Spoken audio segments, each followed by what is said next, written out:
আসসালামু আলাইকুম। শুরু করছি যাত্রাপথ উপন্যাস। লিখেছেন মাসফিত্রা মিময়ী।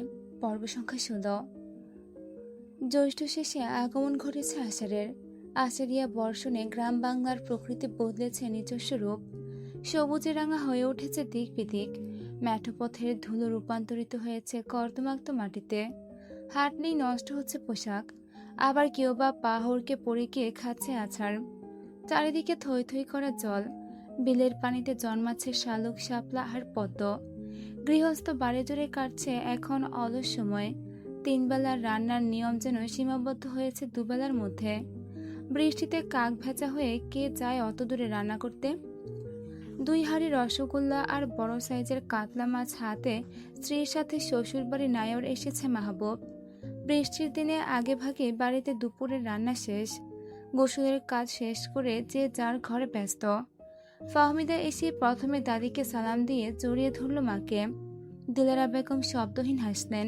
ঘুমটা ঠিক করে জামাইকে বসতে দিলেন কেদারায়। হাঁক ছেড়ে ডাকলেন, সুজাতার মা, ও সুজাতার মা। শাশুড়ির ডাকে দৌড়ে এলো জেসমিন। নন্দাইকে দেখে সালাম দিল। মাহবুব সালামের জবাব নিল। বিয়ের পর শ্বশুরবাড়িতে এটাই তার প্রথম বেড়াতে আসা। বৌভাতের পর যদিও ফিরানিতে আসার কথা ছিল, কিন্তু পারেনি। স্কুলে পরীক্ষা ছিল। গণিতের শিক্ষক সে।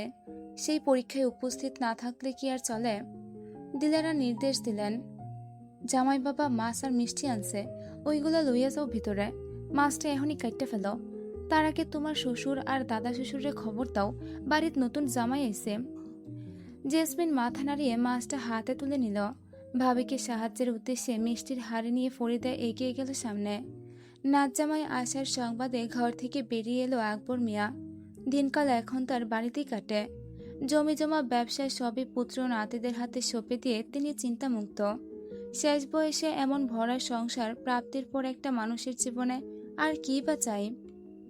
কাশেম আলী বাড়িতে নেই। তাদের পরিবারটি বহু প্রজন্ম ধরেই কৃষিকাজে নিয়োজিত।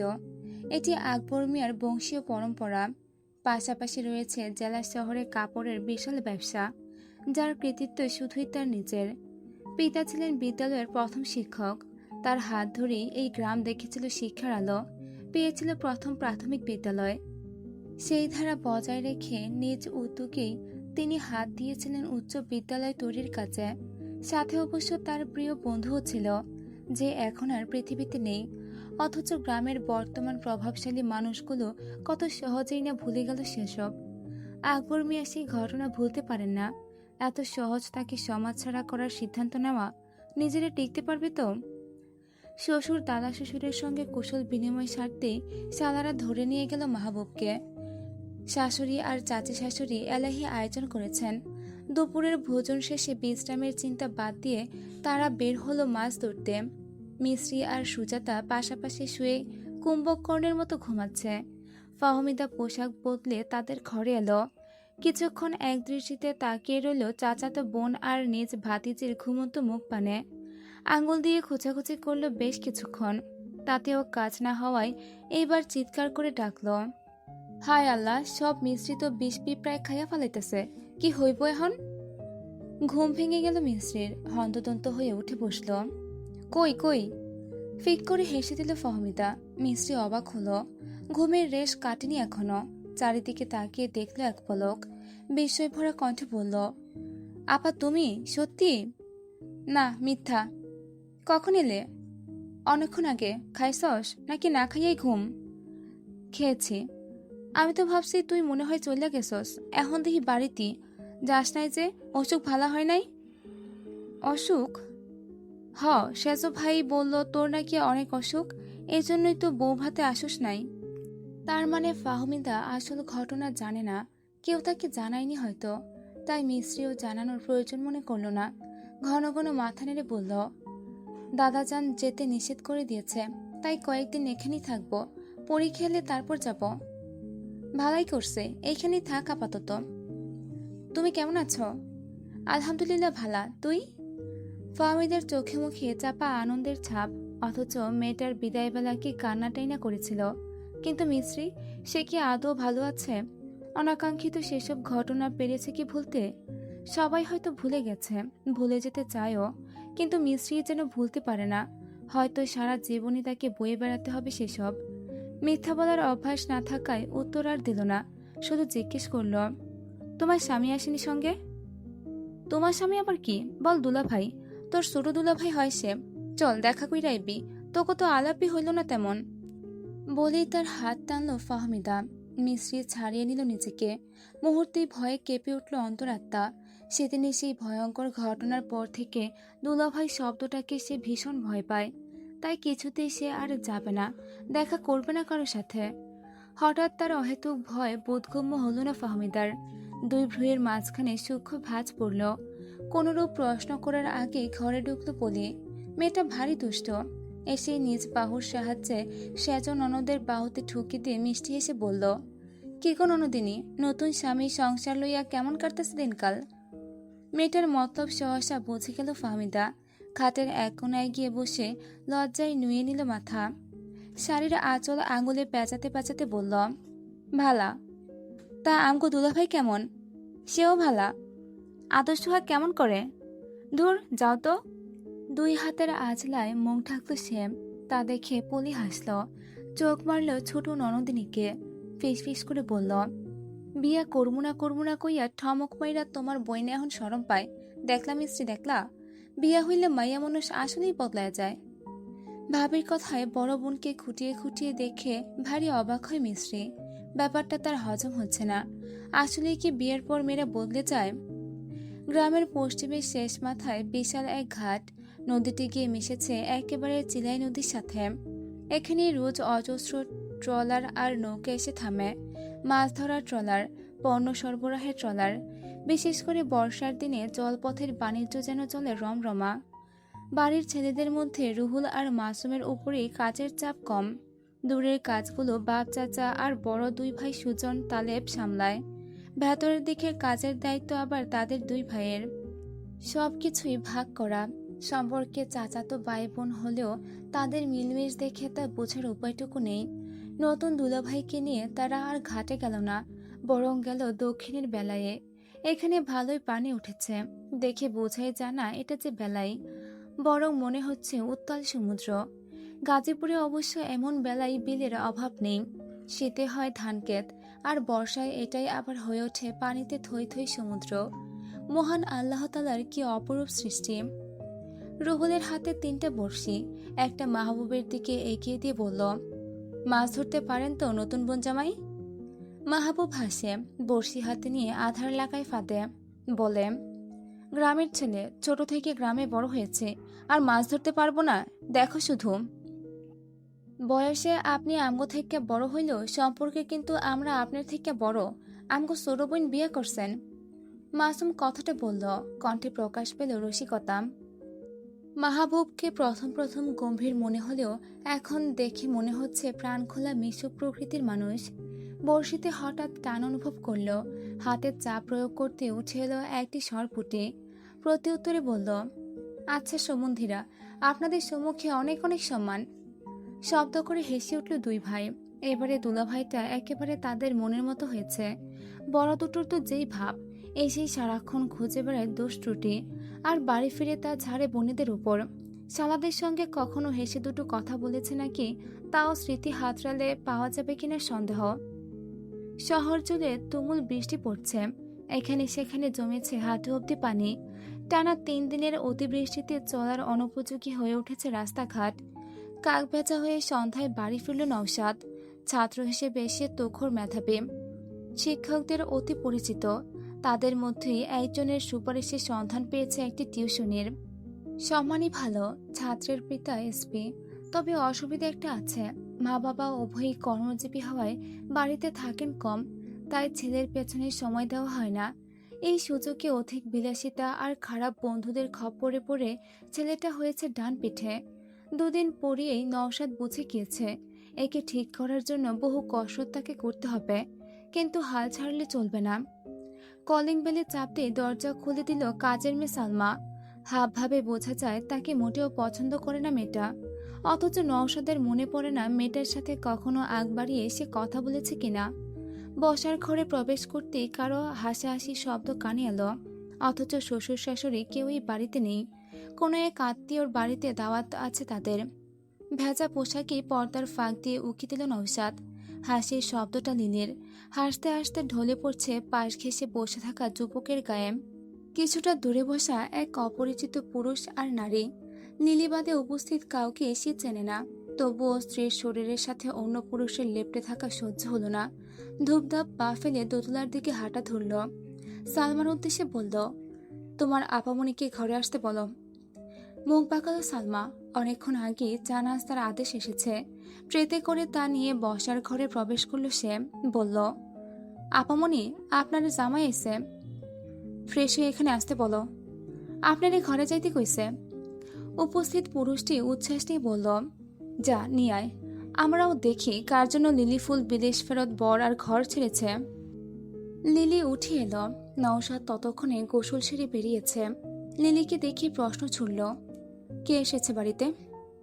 আমার চাচাতো বোন, বোনের জামাই আর দেবর। তোমার পাশে যে ছেলেটা বসা ছিল সে কে? আশা আপার দেবর। আশা আপা? চাচাতো বোন যাকে তুমি দেখলে। তার সাথে তুমি কেন গায়ে গা লাগিয়ে বসেছিলে? ভুলে যেও না লিলি, তুমি এখন বিবাহিতা। পরপুরুষের গায়ে ঢলে পড়া কি ভালো দেখায়? এটা কেমন কথা? পরপুরুষ কেন বলছো? শরীফ ভাইয়ের সাথে আমাদের বহুদিনের পরিচয়। বহুবার এই বাড়িতে এসেছে, দেখেছে। তোমার মন মানসিকতা একটু বেশি আধ্যাত্মিক নয় কি? আমার মানসিকতা যথেষ্ট ঠিক আছে। ধরো আমি যদি আমার কোনো বোনের ননদ বা ভাইয়ের ছেলেকার ওপর ঢলে পড়ি, তাহলে তোমার কি ভালো লাগবে? মেনে নিতে পারবে? শারীরিক দূরত্ব বজায় রেখেও কিন্তু মানুষের সঙ্গে কথা বলা যায় লিলি। লিলির চোখে মুখে বিরক্তির ছাপ। মা তাকে আগেই বলেছিল এই ছেলে তার সব বিষয়ে না গলাবে। এখন তাই হচ্ছে। তবুও তা নিয়ে আপাতত কিছু বলল না। ওরা তোমার সাথে পরিচিত হতে এসেছে, দ্রুত চলো। ওখানে অন্তত নিজের আধ্যাত্মিক গ্রাম্য মানসিকতার পরিচয় দিও না। আমার পরিবারের সম্মানটুকু রেখো, বিশেষ করে আমার। সব ছেড়ে ছুড়ে আমি তোমায় বেছে নিয়েছি। চুলা আস্ত্রে স্ত্রীর পিছু পিছু গেল নওশাদ। রাতে কাছে ডেকে ভালো করে বোঝালে মেয়েটা ঠিকই বুঝবে সব, কিন্তু দিন হলেই হয়ে ওঠে অবাধ্য অবুঝ। নিশ্চিত মা ভাবিদের প্ররোচনায় গিরগিটির মতো রূপ বদলায় এর। তাই এখান থেকে যেতে পারলে সে বাঁচে। বসার ঘরে এসে সকলকে সালাম দিয়ে সোফায় বসল নওশাদ। লিলি পরিচয় করিয়ে দিল তাদের। শরীফ ছেলেটা শুরু করলো প্রশ্ন পর্ব। তা কি করেন আপনি? নওশাদের মনে হলো তার সম্বন্ধে ছেলেটা সবকিছুই জানে। টেলিফোনের মাধ্যমে সকল আত্মীয় স্বজন পর্যন্ত নিজ দায়িত্বে তার জীবন বৃত্তান্ত এতদিনে পৌঁছে দিয়েছে শাশুড়ি। তবুও যেন আলাপচারিতা শুরু করার উদ্দেশ্যে প্রশ্নটি করা। ভদ্রতার খাতিরে উত্তর দিল সে, পড়াশোনা চলছে। কি নিয়ে? কোন বিভাগ? অর্থনীতি। বাড়ি কোথায়? গাজীপুর। গাজীপুরের কোথায় জানতে পারি? আসলে আমার বাড়ির কেয়ারটেকারের দেশের বাড়িও ওই জেলাতেই। অপমান করার উদ্দেশ্যে যে কথাটা শরীফ বলেছে তা বুঝতে আর বাকি নেই। নওশাদ চতুরতার সহিতই বলল, বনখড়িয়া গ্রাম। আপনি নাও চিনতে পারেন, তবে বাংলাদেশের প্রথম প্রধানমন্ত্রী তাজউদ্দিন আহমেদের জন্মস্থান থেকে বেশি একটা দূরে নয়, যদিও জেলা একই। কৃত্রিম হাসল শরীফ। বলল, শহরে তো মনে হয় না কেউ আছে, সবাই নিশ্চয়ই গ্রামেই থাকে। হ্যাঁ, গ্রামে বিঘার বিঘা নিজেদের জমি প্রতিপত্তি রেখে কে এসে ভাড়া থাকি শহরে? মানুষ শহরে আসে জীবিকা নির্বাহের উদ্দেশ্যে। তা আপনি কেন এসেছেন? এই যে পড়াশোনার উদ্দেশ্যে। যদিও ইচ্ছে ছিল না, কিন্তু বড় ভাইয়ের স্বপ্ন, তাই পূরণের জন্য চলে এলাম। কি করেন আপনার বড় ভাই? শুনেছি তো বেকার, অকর্মণ্য। কে বলেছে সে বেকার অকর্মণ্য? হলে কি আর এই হিংসার ছলনার শহরে আমি মাথা উঁচু করে বেকার অবস্থায় টিকে থাকতে পারতাম? শরীফ মাথা নাড়ায়। বুঝতে পারে এর সঙ্গে কথায় পেরে ওঠা সম্ভব নয়, বরং নিজেই অপমানিত হচ্ছে। গভীর নিস্তব্ধ অন্ধকারাচ্ছন্ন রাত। সন্ধ্যা পর্যন্ত বৃষ্টি হওয়ায় আবহাওয়া শীতল। গ্রামের মানুষ গভীর ঘুমে নিমজ্জিত। সেই ঘুমের মধ্যে নাজিরের কানে এসে ধরা দিল গোয়ালের গরুদের ডেকে ওঠে শব্দ। চোখ বুঝে উপাস ফিরল সে। আরো কয়েকবার ডেকে উঠল গরু বাছুর উভয়ই, তবে ডাকটা অস্বাভাবিক। উঠে বসল নাজির। গোয়ালের দুটো গাভী গর্ভবতী, যে কোনো মুহূর্তে একটার বাচ্চা হতে পারে। দরজার দিকে কয়েক পা এগোতেই শুনতে পেল খটখট শব্দ। শব্দটা বুট জুতার। ভেজা জুতোয় একটু বেশি শব্দ হয়, অথচ বাড়ির কেউই এই জুতা পরে না। চাচা আর চাচাতো ভাইয়েরা পরে চামড়ার জুতা, নয়তো স্যান্ডেল। তাহলে টনক নড়ে ওঠে নাজিরের, দাঁতে দাঁত চাপে। এই বছর ডাকাত একটু বেশি পড়েছে। পালা করে কদিন শুধু পাহারা দেওয়া হয়েছিল, মাঝখানে উৎপাত কমে যাওয়ায় পাহারা থেমে গিয়েছে। সেই সূচকে আবার এসেছে ওরা, তার উপর শাহবাড়িতে। খাটের তলা থেকে সান্দাওয়া বিশাল রামদা বের করলো নাজির। লুঙ্গি কাঁচা দিয়ে পা সাবধানে ফেলে নিঃশব্দে দরজা খুলল। ধারণা সঠিক, গরুর দড়ি ধরে অন্ধকারে কেউ ফটকের দিকে টেনে নিয়ে যাচ্ছে। নাজির হাঁক ছাড়ল। পারভেজ, নাজমুল, কই তোরা? বাইর হ তাড়াতাড়ি, আজ ডাকাত ধর্ম। শাহবাড়িতে ঢোকার সাহস ঘোচায় দিমু গোলামের পুতে গ। তার কণ্ঠে সতর্ক দৃষ্টিতে এক পলক পিছু ফিরে তাকিয়ে গরু ছেড়ে যান নিয়ে দৌড়ালো লোকটা। নাজির টের পেল ভেতরে সম্ভবত দলের আরো আছে। খট করে দরজা খোলার শব্দ হলো। সামিউল কিছুক্ষণ আগেই ফিরেছে, তাই ঘুমায়নি এখনো। চাচাতো ভাইয়ের কণ্ঠ শুনে তৎপর হয়ে বেরিয়ে এলো সে। নাজির ফের চেঁচিয়ে বলল, ভেতরে আরো আছে, সব কয়টারে ধর ভাই, একটা কুত্তার বাচ্চাও যাতে জীবিত বাইর হইতে না পারে। এরপর সে রামদা হাতে ছুটল ডাকাতের পেছনে। আজ যেন ওদের আর কিছুতেই রক্ষে নেই। এই পর্যন্ত ছিল যাত্রাপথ উপন্যাসের 16 নম্বর পর্ব। যাত্রাপথ লিখেছেন মাসফিত্রা মিমই, পর্ব সংখ্যা 17। গোয়ালঘরের সামনে বাঁধা ডাকাত দলের 2 সদস্য, একটাকে মেরে আধমরা করে ফেলা হয়েছে। অপরজনের হাত থেকে রামদায়ের ভয়ানক আঘাতে ঝরছে রক্ত। সেই রক্তে পরনের লুঙ্গি ভিজে লাল টকটকে হয়ে গিয়েছে। নাজিরের দয়ার শরীর, তাই রক্ত বন্ধ করতে জাহিদের হাত দিয়ে দূর্বা আনিয়ে লাগিয়ে দিয়েছে ক্ষতস্থানে। মমিনুল শাহ 2 হাত পেছনে রেখে শটান হয়ে দাঁড়িয়ে দেখছেন নাজিরের কাণ্ড। তাদের পেট থেকে সর্দারের নাম বের করার চেষ্টা চালাচ্ছে সে। খানিক বাদে বাদে ধৈর্য হারিয়ে তেড়ে যাচ্ছে মারতে। শাহরিয়ার বারবার তাকে আটকাচ্ছে। এক পর্যায়ে মমিনুল শাহ বলে উঠলেন, আহা, এবার সার তো নাজির, কাউরে দিয়ে চেয়ারম্যানের অফিসে পাঠাইয়া দে, ওরা বুঝে নিব বাকিটা। ওরা কি বুঝবো? 5টা মাস ধরে ডাকাতি হইতেছে, কিন্তু এখনো পর্যন্ত একটাই ধরতে পারছে। আমি ধরছি, তাই পরের বার চেয়ারম্যান আমারে বানানো উচিত। হ যা, কথাটা চেয়ারম্যানের সামনে গিয়ে কম, বেডায় হাসা ভাইবা মুইতা দিব। থাক তাইলে, দরকার নাই। এখন কোন সদর দরজা খোলা আছিল কেন? যদি আমার একটা গরুও চুরি হইতো তাহলে খবর আসলো আমনে কম। আমরা কি করছি? দরজা খুললে রাখছেন। সামিউল করছে এইসব। একেবারে বাপের লাহান ধান্দাবাজ হইছে। নাজির, সামিউল কঠোর স্বরে ডেকে উঠল। না শোনার ভান করে আশেপাশে তাকালো নাজির, যেন সামিউল নামের কাউকে সে চেনে না। গ্রামের অনেক মানুষ ডাকাত দেখতে শাহবাড়িতে ভিড় জমিয়েছে। এতদিনকার মনের ক্ষোভ ঝাড়ছে গালি আর থুতুর মাধ্যমে। সব রাগ ভুলে দেলোয়ার এসেও হাজির হয়েছে সেখানে। কয় মাস আগে এদের হামলার শিকার তার মেয়ে জামাইও হয়েছিল। এসেই গালি দিতে দিতে জুতা খুলে 2 ঘা লাগিয়ে দিয়েছে গালে। নাজিরের উদ্দেশ্যে কঠোর স্বরে বললেন, একটারেও ছাড়বি না। এনে বইয়াই মরুক হারামজাদারা, অনেক অত্যাচার করছে, আমার গহনাগুলা লুটপাট করছে। নেন, লগে কইরা বাড়িতে লয়ে যান। দে, ডাকাতির সব গুছাইয়া দিমু। না থাক, পরে খুন খারাপি কইরা দোষ দিবার নাজিরের, এখনো বিয়া শাদী করি নাই। সারা পাড়া দৌড়ে লঞ্চে ওঠার অভিমুখে ছোকরাকে ধরে বেঁধেছে নাজির। বাকি যেটা ভেতরে আটকা পড়েছিল সেটা আবার ধরা খেয়েছে সামিউল আর পারভেজের হাতে। বাকি দায়িত্ব চাচাতো ভাইদের হাতে দিয়ে সে বের হলো বাড়ি থেকে। মাথাটা ধরে গেছে একদম। কদিন ধরে মাস্টার বাড়িতে ঘটকের আনাগোনা বেড়েছে। নিত্য নতুন পাত্রের বহর বসেছে বসার ঘরে। বেশ কয়েকজনকে বাপ চাচাদের মনে ধরলেও বিয়ের কথা যেন কিছুতে এগোচ্ছে না। গ্রাম পর্যন্ত পাত্রপক্ষ এলেই কারো কান পড়ায় পথ থেকে ফিরে যাচ্ছে, আবার কেউ বা বাড়ি পর্যন্ত এসে গেলেও ভেঙে যাচ্ছে বিয়ে। কাশেম আলী এতে বিরক্ত। দিনরাত গালি দিয়ে যাচ্ছেন অসভ্য লোকগুলোকে। তবে তার সেই রাগ বিরক্তি গিয়ে শান্ত হলো দুপুরের খানিকটা পর। ডাকপিয়নের মারফতে চিঠি এসেছে 2টি, একটি তার নামে, অপরটি স্ত্রীর নামে। প্রেরকের স্থানে লেখা সুমন্ধি জসিমের নাম। স্ত্রীর চিঠি বিছানায় রেখে নিজের চিঠি পড়ে সন্তুষ্ট হলেন বলেই মনে হলো।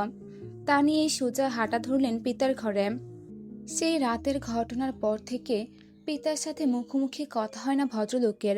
নিজের প্রতি লজ্জায় ওই প্রথম তার মুখের উপর কথা বলেছে সে।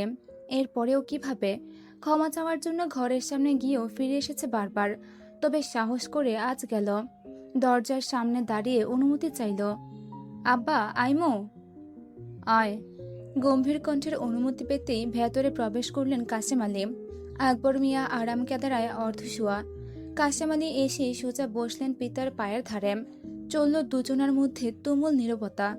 আকবর মিয়া সায় দিলেই সেই নীরবতায় নড়লেন না, তাকে দেখলেনও না।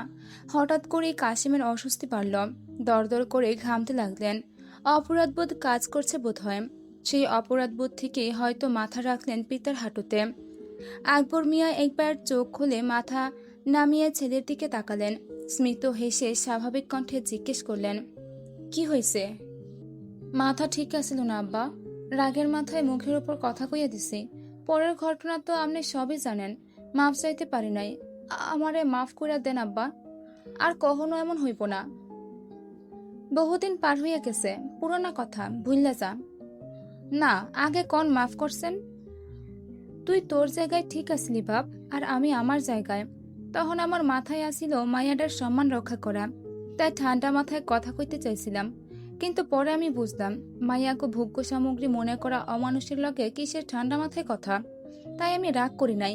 সন্তানের ওপর বাপ মা কখনো রাগ করতে পারে না, তাই মাফ করার কিছু নাই। আব্বা, লোকটার কণ্ঠ ভার। আকবর মিয়ার আঁখি ঘোলাটে হয়, অশ্রু জমেছে বোধ হয়। ভরা সংসার তার, সবাই সম্মান করে চলে। নিজের পুত্র পর্যন্ত কবে কি রাগের মাথায় বলে ফেলেছে, তার জন্য অনুতপ্ত হয়ে পিতার কোলে মাথা রেখে এখন মাফ চাইছে। আর কি চাই বুড়োর? তার তো সুখ আর সুখ। চামড়া কুচকানো হাতটা ছেলের মাথায় রাখলেন, বললেন, কি জানি কইতে এসিলি?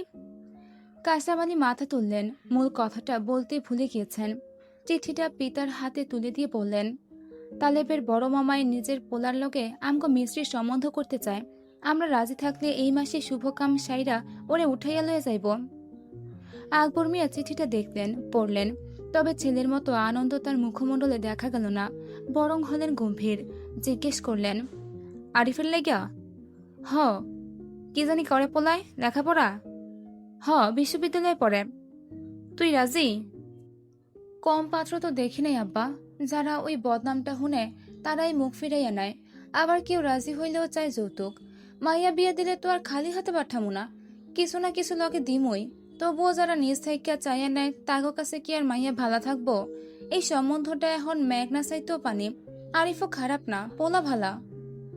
আকবর মিয়া মাথা নাড়লেন। কাশেম আলী জিজ্ঞেস করলেন, আমনের মত কি আব্বা? মায়াডারে কয়েক বছর নিজের থেকে দূরে সরায় রাখছস, এখন আবার সারা জীবনের লাইগা পাঠাইতে চাস? তাও সরাসরি সেইখানে যাওয়া যায় না, পানিপথে যাতায়াত করতে হয়। বছরে একবার দেখা হইব কিনা সন্দেহ। থাকতে পারবি মাইয়া সারা? ভালা কইরা ভাব কাশেম। কাশেম আলী এবার মেয়ে গেলেন, চুপচাপ বসে রইলেন কিছুক্ষণ। মেয়েকে ছাড়া থাকার কথা ভাবায় আসতেই মনটা খারাপ হয়ে গেল। এতদিন বহু কষ্টে নিজেকে মানিয়ে নিয়েছিলেন, কিন্তু এবার তো সারা জীবনের ব্যাপার। আকবর মিয়া বললেন, মিস্ত্রি আমার নাতনি, আমি ওরা ভালোবাসি বাপ। হয়তো তোর সমান না, কারণ বাপের ভালোবাসার লোকে কারো ভালোবাসার তুলনা হয় না। তবে আমি অনেক ভাইবা চিন্তা একটা সিদ্ধান্ত নিছি। কি সিদ্ধান্ত? কিভাবে বলবেন ভেবেই পাচ্ছিলেন না বৃদ্ধ। একটু সময় নিয়ে কথা গোছালেন। যদি তোর মায়ের ভালা ঘরে বিয়েও হয়, আর যখন ইচ্ছা তুই গিয়া তারে মন ভইরা দেখাইতে পারস, কিংবা বাড়িত লইয়াও আইতে পারস, তাইলে কেমন হইব? কন কি আব্বা, কেমনে? আপনি এই গ্রামের কোনো পোলার কথা কইতেছেন? অবাক হলেন তিনি। হ, এই গ্রামে এমন পোলা কই? তার উপর আমগো মাইয়ার যোগ্য পোলা আছে? আমার মন কয় আছে। কেডায়? আবারও কথার মধ্যে বিরতি টেনে থামলেন আকবর মিয়া। সময় নিয়ে বললেন, সুবহান আলী শাহর বড় পোলা নাজির শাহ। কি? হতবিহ্বল দৃষ্টিতে তাকিয়ে রইলেন কাশেম আলী। মাথা ভন ভন করছে। নামটা বার দুয়ে কাউরিয়ে আটকে উঠলেন। এইসব কি কোন আব্বা, রসিকতা করেন? এটা রসিকতার সময় না। শাহগুলোকে আমগো বহু বছরের শত্রুতা। আপনার লোকে কি করছে ভুলে গেছেন? আর ওই নাজির বেয়াদব পোলা কেমনি কি? আমি অনেক ভাবছি কাশেম, বহু বছর ধইরা শুধু ভাই ভাই আইতেছি, কিন্তু কোনো কুল কিনেরা পাই নাই। আমি বহু রাত শান্তিতে ঘুমাই না বাপ, সেই ঘটনার স্বপ্নে ভাসাইয়া বেড়ায়। কিন্তু সেই দিন হঠাৎ নাজির আমার ধ্যান কাইরা নিল। আমি বাড়িতে আবারও ভাবলাম, হঠাৎ কইরাই কুল খুঁজে পাইলাম। আমগো মিস্ত্রি সুখী হইব। হইব না আব্বা, অভিশপ্ত বংশ, সব কইরা খারাপ জানোয়ার, স্বার্থের লেগে সব করতে পারে। আমরাও কি কম? আব্বা, তুই কি চাস তোর বাপ আফসোস নিয়ে মরুক? না আব্বা। চাস না প্রতিশোধ নিতে? চাই আব্বা, শুধু সুযোগের অপেক্ষা। সেই সুযোগই এই বিয়া। কিন্তু আমার মাইয়াটার জীবন যে নষ্ট হয়ে যাইব। কিচ্ছু হইব না। আমারে বিশ্বাস করস না? করি। আমি কখনো তোকে খারাপ চাইছি? না। তাইলে এই শেষবার বিশ্বাস কর। বলতে পারোস তোর কাছে এটা আমার আবদার। কিচ্ছু হইব না। ওরে আগলাইয়া রাখার লাগে আমরা সবাই আছি। এক গ্রামে বাস। কার কলিজা আছে আমগো মাইয়ার অনিষ্ট করার? একটা ভুল হইয়া গেছে, ওইটা থেকে শিক্ষা পাইছি। আর কোনো ভুল হইব না। ওগো দিয়ে সব কলঙ্ক দূর কইরা প্রতিশোধ নিমো। কাশিম আলী ভাবতে বসলেন। পিতার কোনো আদেশ আজ পর্যন্ত ভাইয়েরা অমান্য করেননি। প্রাইমারির গণ্ডি পেরোতে মা হারিয়েছিলেন। বয়স 14 হতে পিতা বিয়ে করে ঘরে তুললেন সৎ মা। সৈয়দুন্নেসার হাতে 5 ভাই বোনের হাত সঁপে দিয়ে বলেছিলেন, আইজ থেকে ইনি হইল তোগো মা, কখনো মায়েরা অসম্মান করিস না। বিনা বাক্য ব্যয়ে তা মেনে নিয়েছিলেন সব ভাই বোনেরা। বিনিময়ে পেয়েছেন মাতৃস্নেহ। তারপর তার বিয়ে দিলেন পারুলের সঙ্গে। যতই রাগ করুক না কেন, এটা অবশ্য মানতেই হবে যে পারুল নারীটি স্ত্রী হিসেবে অসম্ভব ভালো, সাথে ভালো শ্বশুর বাড়িও। পিতার কথা মেনে নিয়ে কখনো অসুখী হননি তারা। সেখানে মেয়েও হবেন না নিশ্চয়ই। বললেন, শাহরা রাজি হইব বইলা আমনের মনে হয় আব্বা খাল কাইটটা কুমির ঘরে তোলে? শাহগো মতামতের কিছু আয়ে যায় না। কিছু আইলে গেলে লোক সমাগমে কোন ভাতিজায় চাচাগো অমান্য করে? অদ্ভুতভাবে হাসলেন আকবর মিয়া। সেই হাসি দেখে কিছু একটা আজ করলেন কাশেম আলী। ঘন ঘন মাথা নাড়ালেন। বৃদ্ধ বসা থেকে উঠে গায়ে ফতুয়া জড়ালেন। লাঠিটা হাতে তুলে নিয়ে বললেন, আমগো লক্ষ্য নাজির সাহেবের রাজি করানো। তুই চিন্তা করিস না, কাউরে বলারও দরকার নাই। এই দিক আমি আগে সামলাইয়া লই, তারপর সবাইরে জানামো। কাশেম আলী আচমকাই বলে উঠলেন, সরলার কথা কি ভাবলেন আব্বা? ত্যায্য যে কইরা দিছেন, এটা তো সম্ভব না, ধর্মীয় নিয়মের বাহিরে। থমকালেন বোধহয় বৃদ্ধ। রাগের মাথায় মুখে যা এসে কইয়া দিছি। এবার কিছুই না। হাসাই আর সম্পর্ক রাখবেন না? এই বিষয়ে কোনরূপ উত্তর না দিয়ে ঘর থেকে বেরিয়ে গেলেন তিনি। নাজির ঘাসের ওপর পা ছড়িয়ে বসে আছে। সে যে সকালে বাড়ি থেকে বেরিয়ে এসেছে, তারপর আর ওই মুখও হয়নি। মিল্টন আপাতত এখানে নেই।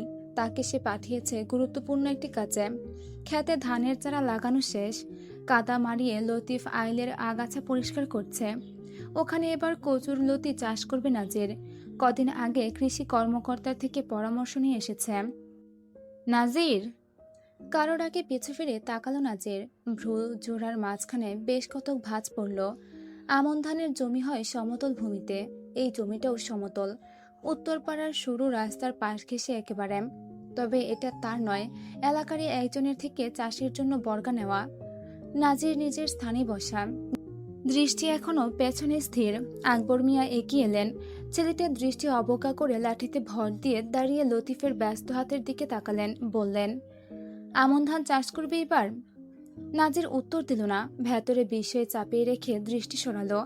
ছোটবেলায় মাঠে খেলতে গেলে বহুবার নাম ধরে হাতের ইশারায় লোকটা তাকে ডাকত, কিন্তু নাজির কাছে যেত না।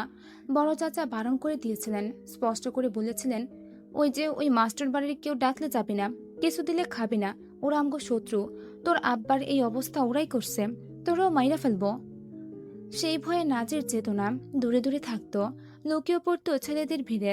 কিন্তু নওশাদ একবার তার অগোচরে গিয়েছিল, খেয়েছিল বুড়োর দেওয়া আটানার বনরুটি। নাজির শুনে তো ভয় শেষ, গলায় আঙুল চেপে বমি করিয়েছিল ভাইকে। তারপর বড় হতে হতে ভয় রূপান্তরিত হলো ঘৃণায়। বৃদ্ধ ও গুরুত্ব না পেয়ে ডাকাডাকি বন্ধ করে দিল। মাঝে মধ্যে তাকিয়ে শুধু দেখত। একসময় সেটাও বন্ধ হয়ে গেল। তাহলে এই বুড়ো হঠাৎ এখানে কেন? আকবরই বা কথা বলতে এসেছে কেন? সেদিন বাড়ির মেয়েকে ওই পরিস্থিতি থেকে মুক্তির পথ খুঁজে দেওয়ায় হতে পারে। আকবর মিয়া বললেন, আমরা এবার আর এই ধান লাগাবো না, বছরের ধান করা শেষ। তা তোর বছরের ধান হয়েছে? হ। মুখ খুলল সে। আকবর মিয়া নীরব। কিভাবে কথাটা বলবেন বুঝে উঠতে পারছেন না। তবুও বললেন, ডাকাত ধর্ষ শুনলাম? হ। গরু চুরি করতে এসেছিল? হ। নওশাদ নাকি বিয়ে করছে? হ, বহুদিন হয়েছে। মাইয়া কেমন? দেখতে শুনতে ভালাই, মনে কি আছে আল্লাহ জানে। তোর বাপে কেমন আছে? যে অবস্থা করছেন তারপরেও কেমন থাকার কথা। ফের নিশ্চুপ আকবর মিয়া। নাজির শব্দ করে শ্বাস ফেলে লতিফকে ধমকালো, দিল্লি তো একটা চারা নষ্ট কইরা যত চারা নষ্ট হইব সব তোর মজুরি থেকে কাটমো। লতিফ ততস্থ হলো, মনোযোগী হয়ে উঠল কাজে। আকবর মিয়ার উদ্দেশ্যে নাজির বলল, মাথার ভিতরে যা চলতেছে তা কইয়া বিদায় হন তো, ভাল লাগতেছে না, মেজাজ এমনিই খারাপ। আকবর মিয়া দীর্ঘশ্বাস ফেললেন, খুবই গুরুত্বপূর্ণ কথা ওইটায়। শত্রুগুলোকে কোনো গুরুত্বপূর্ণ কথা থাকতে পারে না। আয় তো। আকবর মিয়া ধীর পায়ে আগে আগে হাঁটতে লাগলেন। উপায়ান্তর না পেয়ে বাধ্য হয়ে লতিফকে তাগাদা দিয়ে নাজিরও পিছু পিছু হাঁটছে। কিছুটা সামনে এগিয়ে গিয়ে নির্জনে দাঁড়ালেন তিনি। কথা না টেনে বলে উঠলেন মূল কথা, বিয়া শাদির ব্যাপারে কি ভাবছোস? আমদানি কুমুকে? ছোট ভাই বিয়ে করছে, তুই করবি না? ঘর সংসার সামলানোর লাগেও তো কাউরে লাগে। কেন, মাইয়া দিবেন নাকি? উত্তরটা যেন মেঘনা চাইতে জল। গভীর মুখে সামান্য হাসলেন তিনি। যদি দেই?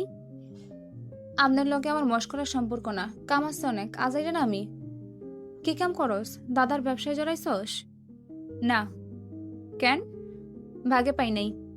কস কি, কেন পাস নাই? কণ্ঠে বিস্ময়। শাহবাড়ির ভেতরকার বিষয়ে বাইরের মানুষেরা বরাবরই অজ্ঞ। নাজির উত্তর দিল না, চুলগুলো পেছনে নিতে নিতে বলল, গেলাম। দুপুরে খাওয়ার না খাইয়া তোরে খুঁজতে খুঁজতে এনে এসি, কি মনে হয় মস্করা করি? নাজির শটান দাঁড়ালো, পেছনে দুই হাত রেখে গম্ভীর হলো নিজেও। আকবর মিয়া বললেন, আমগোবাড়ির মাইয়ার লাইকে প্রস্তাব আনছি, চিন্তা করিস না, সব থেকে দামি রত্নই পাইবি। তোর মতামত জানতে চাই না, তোর বাপের কানে কথাটা শুধু পৌঁছাই দিবি। কোনটা? সেদিন যে সালিশ হইল যার, তাল মিস্ত্রি? শুধু মিস্ত্রি? ওই একই হইল। থেমে ফের বলল, মতলব তো ভালাই আসছেন, বুইড়া হওয়ার পরেও শয়তানি কমে নাই, মরণের ভয় নাই। এত ক্ষতি করার পরেও এখন নাতনি দিয়ে সাহগ ধ্বংস করতে চান? এত সহজ? নাজিরও তো বললা না যে খাল কাটতে ঘরে কুমির পুষব। তো কি চালাক? চালাকরা কখনো ঢাকঢোল পিটাইয়া নিজেরা চালাক কয় না, অন্যের কথায় ফাল পারে না, চোখ বন্ধ কইরেও কাউরে বিশ্বাস করে না। চালাকরা যাচাই বাছাই কইরা নিজে যা দেখে তাই বিশ্বাস করে, ভাইবা চিন্তা সিদ্ধান্ত নে। নিজের নাতনি দিতেছি চাইতেছি, চাচা গো কথায় না লাফাইয়া বাপের লোকে পরামর্শ করে জানাইস, মাস্টার বাড়ির দরজা তোর লেগে খোলা। নিজের কথা শেষ করে অপরজনকে মতামত পেশের সুযোগ না দিয়েই বড় বড় কদম ফেলে চলে গেলেন বৃদ্ধ। নাজির ফ্যালফ্যাল নয়নে তাকিয়ে রইল তার যাওয়ার পথে। সব যেন মাথার উপর দিয়ে গেল। হঠাৎ এমন প্রস্তাবের কারণ কি? বুড়োর মাথায় চলছে কি? আসলে কি ব্যাটা খারাপ নাকি ভালো, নাকি মুখোশ পরা ভদ্রলোক? এই পর্যন্তই ছিল যাত্রাপথ উপন্যাসের 17 নম্বর পর্ব। যাত্রাপথ লিখেছেন মাসফিত্রা মিমই। পর্ব সংখ্যা 18। অন্ধকারাচ্ছন্ন একটি রাত, চারিদিকে ভেসে বেড়াচ্ছে কোনো ব্যাঙের কর্কশ ধ্বনি। আজ রাতে খেতে বসে অদ্ভুতভাবে বড় চাচার সাক্ষাৎ পেয়ে গেল নাজির। না হলে রোজ তাকে আর পারভেজকে রাতের খাবারটা একাই খেয়ে উঠতে হয়। চাচি ফরিদা বরাবরের মতো স্বামী ফিরলে তার সঙ্গে খেতে বসেন। হাত ধুয়ে এসে সোজা মা দূরে বসে পড়লেন আমিরুল শাহ। পারভেজ সবে ভাত মাখাতে শুরু করেছে। নাজিরের খাওয়া প্রায় শেষের দিকে। তিনি জিজ্ঞেস করলেন, রান্না কেমন হয়েছে? ভালাই। কেন, আপনি রাঁধছেন? সর্বদা তেরামি করা এর ছেলের স্বভাব হয়ে দাঁড়িয়েছে। আমিরুল শাহ আজ আর তাতে বিরক্ত হলেন না। স্ত্রী ভাত বেড়ে দিতে সিম ভর্তা দিয়ে মাখাতে লাগতেন। খেতে খেতে খুশ মেজাজে স্ত্রীর প্রশংসা করলেন, মজাই হয়েছে, তবে ঝাল একটু বেশি, বেশি ঝাল আবার আমার সহ্য হয় না। লোকটার ভালো আচরণে স্ত্রী সহ উপস্থিত সকলেই অবাক হলো। নাজির আর চোখে এক পলক দেখে দৃষ্টি সরিয়ে নিল। আমিরুল শাহ আঙুল চেটে পাতে তুলে নিলেন এবার মাছের মাথা। বললেন, আকবর মিয়ার লগে দেখা কইরা কি কথা কইছ সে নাজির? আপনি জানলেন কেমনে? শুনলাম আর কি। পিছে লোক লাগাইছেন নাকি? কয়দিন ধইরা কই যাই কি করি সব খবর কেমনে পান? হাস্যোজ্জ্বল মুখখানা মলিন হলো তার। নিজের ছেলে থেকে শুরু করে ছোট ভাই এবং তার ঘরের ছেলেরা পর্যন্ত লোকটাকে ভয় করে সমীহ করে চলে। শুধু এই নাজিরটাই ভয় পায় না, উল্টে তাকেই মাঝে মধ্যে ভয় পাইয়ে দেয়।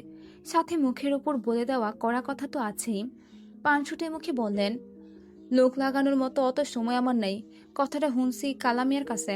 হ্যাঁ, এ দোকান পার হওয়ার সময় তোগো দুইজনরে এক লগে দাঁড়ায় থাকতে দেখছে। কথাটা আমার কানে আইতেই আমি অবাক হইলাম। নাজির তো শত্রুগুলোকে কথা কওনের মানুষ না। ও, কি কইছে বুইরা? একটা প্রস্তাব দিছে।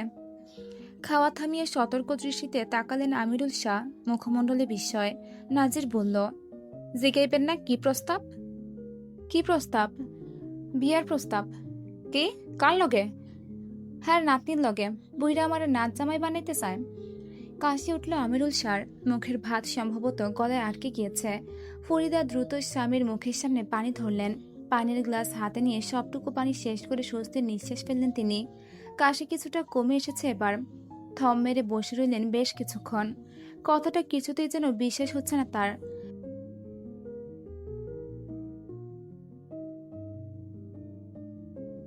এত বছর পর কি চাই ওদের? কি চলছে বুড়োর মাথায়? খাওয়া শেষে হাত ধুয়ে বাবার খাবার নিয়ে উঠতে চাচ্ছিল নাজের। তাকে থামিয়ে দিয়ে তিনি বলে উঠলেন, কোন মাইয়া? হেদিন বিচার হইল যে? হ। তুই কি কইছস? কিছু কনের সুযোগ পাই নাই। বুইরা আমারে ভাও দিল না, শুধু কইল ভাব, সময় নেই। রহস্যের গন্ধ পাইতেছি। হঠাৎ কইরা নাতিন দিতে চাই কেন? বাপ দাদার মতো ভুল করিস না নাজির। খাল কাটতে বাড়িত কুমির ঢুকাইস না। বলত মনে হয় আমারে? আরেকবার কইলে মুখের উপর না করে দিবি। আমি নিজে তোর বিয়ে দিমু, উচ্চবংশীয় সুন্দরী মাইয়াই না দিমু। তুই চিন্তা করিস না বাপ। ওরা ভাবছে বাপ সারা নাজির শাহ একলা, কিন্তু তোর পাশে তোর চাচারা আছে। কত যে আছে তা দেখা শেষ। নিজের পোলার কথা ভাবেন। বড় পোলা বিয়া দিলেন, মাইয়া বিয়া দিলেন, কিন্তু ছোট পোলাটারে এমনি বিয়া না দিয়ে বেকার বসায় রাখছেন কেন? সামিল ভাইয়ের লগে কামে পাঠান। পরে দেখা যাইব আমনের মতন আমনের বড় পোলায়ও ছোট ভাইরে ঠকাইয়া একলা সব ভোগ করতেছে। যতই হোক রক্ত তো। বিদ্রুপপূর্ণ শোনালো নাজরের বাক্যগুলো। আমিরুল শাহ চোয়াল শক্ত হলো। কড়া স্বরে বলে উঠলেন, তুই কার লাহান হইছস? বাপের লাহান? একদম না, একেবারে বড় চাচা আমিরুল শাহর বান পাইছি। খাবারের থালা আর জগ ভর্তি পানি নিয়ে নিজের ঘরের দিকে চলে গেল নাজির। আমিরুল শাহ চমকায় থমকায়, গলা দিয়ে খাবার আর নামতে চায় না। নাজির সত্যি যেন তার প্রতিচ্ছবি। যুবক বয়সে তিনিও তো এমন ছন্ন ছাড়াই ছিলেন। কারো কথা শুনতেন না, পিতার মুখে মুখে তর্ক করতেন। তাহলে কি এই ছেলেও তার পথেই হাঁটছে? তবে তো ঘোর বিপদ নাচছে শাহবংশের উপর। খাওয়া ছেড়ে হাত ধুয়ে উঠে কাচারি ঘরে চলে গেলেন তিনি। ধরালেন একটা চুরুট। চিন্তায় মাথা ভার হয়ে আসছে। এই ছেলেটা কি শান্তি দেবে না একটুও? সবকিছু গুছকাজ করে ফরিদাও ঘরে এলেন। জিজ্ঞেস করলেন, খাওন ফালাইয়া চলে আইছেন কেন? কি হয়েছে? কিছু হয় নাই, তবে হইতে কতক্ষণ? কি? তোমার ভাই কই? বহুদিন তারে দেখি না। আব্বাসরে দিয়া খবর পাঠাও, আমি নাজিরের বিয়া দিমো। ফরিদা মাথা নাড়িয়ে ঘরে চলে গেলেন। সুবহান আলী শাহকে বসিয়ে ভাত মাখালো নাজির। রাতের আর সকালের খাবারটা সেই খাইয়ে দেয় বাবাকে। দুপুরেরটা খাওয়ায় কলিমের মা, নইলে বিথি। গোসলটাও মাঝে মধ্যে নাজির করায়। ছেলের হাতে তৃপ্তি করে খান লোকটা, যেন সদ্য জন্মানো এক বাচ্চা ছেলে। বাবাকে খাওয়াতে খাওয়াতে এক পর্যায়ে নাজির বলল, কথা আছিল আব্বা। কেমনে যে কই। বাড়িয়ে দেওয়া লোক বা মুখে তুললেন না সুবহান আলী শাহ। ভ্রুকুচকে ছেলের মুখের দিকে তাকিয়ে রইলেন।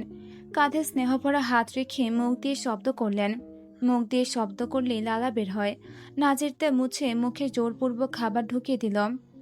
চিন্তার কিছু না, খাও তো। থেমে বলল, আকবর মিয়া আছে না, ওই যে মাস্টার বাড়ির বইরা, হঠাৎ কইরা হ্যার নাতনির লাগিয়া বিয়ের প্রস্তাব দিছে।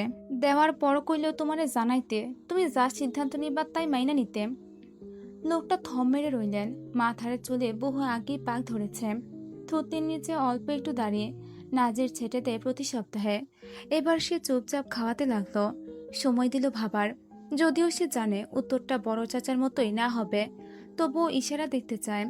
খাওয়া শেষে মুখ মুছিয়ে একটু থালা বাসন রেখে এলো নাজির। সুবহান আলী শাহ হাতের ইশারায় কাছে ডাকলেন তাকে। মাথায় হাত বুলিয়ে আদর করলেন।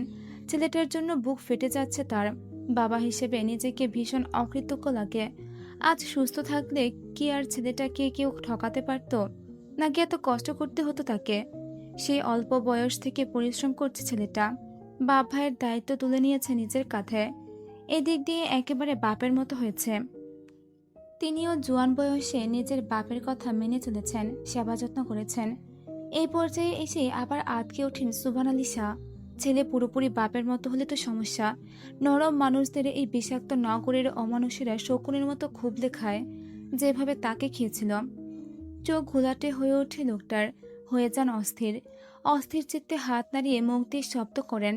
নাজির ভ্রু কুচকে তাকিয়ে দেখে বুঝতে বেশি একটা সময় লাগে না। আশ্বস্ত করে বলে, কোনো চিন্তা নাই, এই নাজির সারে ভাঙবো এমন কোনো মানুষ এখনো পয়দা হয় নাই আব্বা। তোমার এই অবস্থা যারা করছে তাকে সব কয়টার অবস্থাও এমনই হইব। শুধু আরেকটু সময় দাও, পায়ের তলার মাটিটা আরেকটু শক্ত করি, তারপর শুরু হইব প্রতিশোধের খেলা। ভয়ানক প্রতিশোধ, যা এই গ্রামবাসী দেখব। সুবহান আলী শাহ আশ্বস্ত হন। ছটফটানির চিন্তা কমে। নিষেধ করেন কখনো যাতে কারো কোনো ক্ষতি না করে। নাজির মাথা নাড়িয়ে মেনে নেয় তা। জিজ্ঞেস করে, ওই বিষয়ে তো কিছু কইলা না আব্বা? লোকটা পুনরায় মুখে শব্দ করে ইশারায় কথা বলে। চোখ জল করছে তার। অবাক হয় নাজির, বিশ্বাস করতে চায় না কিছুতেই। আশ্চর্য হয়ে জিজ্ঞেস করে, হাসাই? মাথা নাড়ায় তিনি। ছেলের হাত শক্ত করে ধরে ফেলে বলেন একই কথা। এই প্রথম বাবার মতের সঙ্গে অমিল হয় তার। বিষয় কিছুতেই যেন কাটছে না। সেই ভাবনা আর চিন্তায় সারা রাত ঘুম হয় না আর। এপাশ ওপাশ করে ফজরের আজানের শব্দে বিছানা থেকে উঠে গিয়ে উঁচু করে যায় মসজিদে। মসজিদ বলতে গেলে ফাঁকাই, মাত্র এক কাতারও ঠিক মতো মানুষ দিয়ে পরিপূর্ণ হয়নি। অথচ এই মসজিদে জুম্মার দিন দাঁড়ানোর জায়গা হয় না, অনেককে পাশের মাঠে গিয়ে বসতে হয়। সাধারণত বেশিরভাগ সময় নিজ বাড়িতেই নামাজ পড়ে নাজির। তবে আজ সারা রাত মনের ভেতরে চলমান ছটফটানিতে ঘুমাতে না পেরে চলে এসেছে মসজিদে। নামাজ শেষে দোয়া পাঠ করছেন ইমাম সাহেব। সেই ফাঁকে চারিদিকে নজর বুলালো নাজির। ম্যানেজিং কমিটির একটা সদস্য আসেনি। সালাদের মুখে ধর্মের বাণী, অথচ কাজের বেলা বেরিয়ে আসে আসল রূপ। নামাজের কোনো খবর নেই, কিন্তু কমিটিতে বসে আছে ঠিকই। সবকটাকে জনসম্মুখে লজ্জা দেওয়া উচিত। বাইরে পুরোপুরি আলো ফুটেনি এখনো। মসজিদ থেকে বেরিয়ে এলো নাজির। বুক ভরে নিঃশ্বাস নিল। ভোরের বাতাস সবচেয়ে স্নিগ্ধ, শান্তিময়। মন খারাপ, রোগ, হতাশা ভালো করে দেওয়ার ঔষধ। বাবাকে বহু বছর ধরে বাইরে আনা হয় না, খোলা আকাশের নিচে বসানো হয় না। জীবনের ব্যস্ততায় সে কথা ভুলেই বসেছে ছেলেটা। তবে মনে মনে প্রতিজ্ঞা করলেন, কাল মিল্টনের সাহায্যে ঠিক বাইরে বের করে প্রকৃতিতে বসিয়ে রাখবেন কিছুক্ষণ। নাজির, ওই নাজির! ডাকের উৎস খুঁজতে পেছন ফিরে তাকালো নাজির। চোখে মুখে উপচে পড়া হাসি নিয়ে আকবর মিয়াকে দাঁড়িয়ে থাকতে দেখতে পেল। মাথায় টাক পড়েছে বুড়োর। বুক পর্যন্ত নেমে আসা লম্বা দাড়িগুলো ধবধবে সাদা। পরনে সাদা লুঙ্গি আর পাঞ্জাবি। দেখে যেন মনে হচ্ছে কোনো এক দরবেশ বাবা। নাজির দৃষ্টি সরিয়ে আরেক পা বাড়িয়ে সামনে হাঁটা ধরল। এই বুড়োর মাথায় গন্ডগোল আছে, কে জানে আবার কিসব বলে দেয়। আকবর মিয়া হাতের মুঠো লাঠিতে বর করে ছেলেটার পিছু নিলেন। মনোভূত জবাব না পেয়ে আজ কিছুতেই ছাড়বেন না। তালেব, রুহুল, মাসুমরাও দাদার সাথে রোজ মসজিদে আসে। আজও এসেছে। দাদার কাণ্ড দেখে দুই ভাই অবাক হলো। রুহুল বলল, দাদা জানে হঠাৎ এই হারামজাদার পেছনে দৌড়ায় কেন? তালেব বলল, বুঝতেছি না, এর লোকে দাদা জানেন কি? একে অপরের মধ্যে চলল তা নিয়েই কথা। ধীর পায়ে হাঁটা ধরল দাদার পিছু পিছু। তবে রাখলো দূরত্ব। শাহদের বিশ্বাস নেই, একা পেয়ে কি করে ফেলে কে জানে। সম্পূর্ণ এড়িয়ে গেলে হয়তো বুড়ো থেমে যাবেন, কিন্তু নাজিরের ধারণা ভুল প্রমাণিত করে দিয়ে তিনি ডেকে চলেছেন। নাজিরের কদম ধীর হলো। বিরক্তি নিয়ে সাড়া দিল, সমস্যা কি? বেলা মেজাজ খারাপ করতে ইয়া পড়ছেন? হুন আমার কথা, তোর আব্বারে কইছিলি? কি? নাটক করবি না। কইছিলাম। কি কইছে তোর আব্বাই? আমতা আমতা করলো নাজির। তৎক্ষণাৎ উত্তর দিতে পারল না। আশেপাশে তাকিয়ে শ্বাস নিল। দূরের তাল গাছে বাবুই পাখি বাসা বেঁধেছে। সেদিকে স্থবির হয়ে তাকিয়ে রইল কিছুক্ষণ। আকবর মিয়া উৎসুক দৃষ্টিতে ছেলেটার দিকে তাকিয়ে আছেন। শেষমেশ বিরক্ত হয়ে বললেন, কষ্টা কেন বেটা, রাজি হয়েছে তাই তো? হইলে কি, আব্বাই রাজি হইলেই বুঝিয়ে আমনেগো বাড়ির মাইয়ারে আমি বিয়া করবো? সন্তুষ্ট হলেন আকবর মিয়া, যেন তিনি আগে থেকে জানতেন সব। বললেন, তাইলে আর কি, আয়োজন শুরু করি। মাইয়া তো দেখছসি, আলাদা কইরা আর দেখা দেখির দরকার নাই। দিনক্ষণ তোরা ঠিক করবি নাকি আমরা করবো? চাচাকে লইয়া কাল পরশু আয় তবে। আমার বাড়ির দরজা তোর লেগে সবসময় খোলা, শুভ কাজে দেরি করতে নাই। আমি রাজি না, আমার চাচারা জীবনও রাজি হইব না। তোর বাপ রাজি এইটাই গুরুত্বপূর্ণ। তোর চাচাগো আকবর মিয়া তোর মতোই গুনায় ধরে না। ভ্রু কুচকায় নাজির, বিরক্তি নিয়ে বলে, অত ছোট মাইয়া বিয়া করবো না। ওই আমার সংসারের কি বুঝবো? আমার সংসারে অত রাজার হাতে থাকতে পারবো না, কাম কইরা খাইতে হইব। কই সুডো, কয়েক মাস পর 15 হইব। তাছাড়া ছোট মাইয়াই ভালা, নিজের মতো শিখাইয়া পড়াইয়া বড় কইরা নিবি, স্বামী ভক্ত হইব। খাইয়া দিয়া তো আর কাম নাই, বিয়া কইরা সংসার বাদ দিয়ে বউ পাইলে বড় করমু। আমিও প্রথম বিয়া করছিলাম 12 বছরের মাইয়া, তোর দাদার বেলায়ও এমনই আসিল। এমনকি বিয়ার কালে তোর মায়ের বয়স আসিল 12 কি 13। আমি নিজে ঘটকালি কইরা তোর বাপের বিয়া দিছি। তো কার কি হয়েছে? এইটাই মাইয়া মাইনছের বিয়া করার উপযুক্ত সময়। আমার আব্বার বিয়ে আমনে দিছেন? হ, তোর মায় তো আমার বউ। বাকি কথাটা শেষ করতে দেওয়া হলো না বৃদ্ধকে। এই কথাটা নাজিরের অজানা ছিল। বড় চাচি বলেছেন মায়ের পালানোতে এরাই নাকি সাহায্য করেছিল। তার মানে কথাটা শতভাগ সত্য। বাবার মতো তার জীবনের সমস্ত শান্তিও কেড়ে নিতে চাইছে বুড়ো। বাবার তো তবুও নাজির আর নওশাদ আছে, কিন্তু নাজিরের কি আছে? কে তাকে বয়ে নিবে মৃত্যু পর্যন্ত? নাজির দাঁতে দাঁত পিষল, হাঁটার গতি বাড়িয়ে দিয়ে বলল, ভালা করছেন কথাটা জানাইয়া। খারাপ বেডিরে পলাইতে আপনারাই তবে সাহায্য করছেন। এখন তো আমি শতভাগ নিশ্চিত এই বিয়ে করবো না। আমনে গোবাড়ির মাইয়ারে তো একদমই না। শয়তান ইতর বুইরা নামাজ কালাম পড়ে, অথচ শরীর ভর্তি বিষ আর শয়তানি। শেষ কথাটা বিড়বিড় করে বলল। আকবর মিয়া থেমে দাঁড়ালেন। এগুলেন না আর। বেয়াদবটা রেগে গেছে। পেছন থেকে চিৎকার করে বললেন, তুই কি নিশ্চিত যে তোর মায় পলাইছে?